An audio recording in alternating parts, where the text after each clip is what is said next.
नमस्कार दोस्तों, बहुत ही बवाल और धमाल मचाने वाला दबंग खेसारी लाल यादव जी का गाना आ रहा है, जो कि गाना के नाम है कमर के कमाई।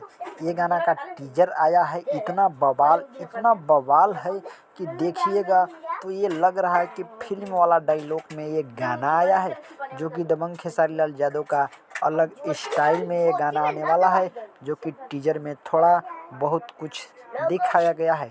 और इसमें वीडियो गाना में नजर आने वाले हैं नम्रता माला, जो कि एकदम हिला के रख देने वाला ये वीडियो में दिखाने वाले हैं। तो गाना गाए हैं खेसारी लाल यादव और शिल्पी राज। वीडियो गाना में नम्रता माला नजर आने वाले हैं और गाना को लिखे हैं अखिलेश कश्यप और संगीत दिए हैं रोशन सिंह।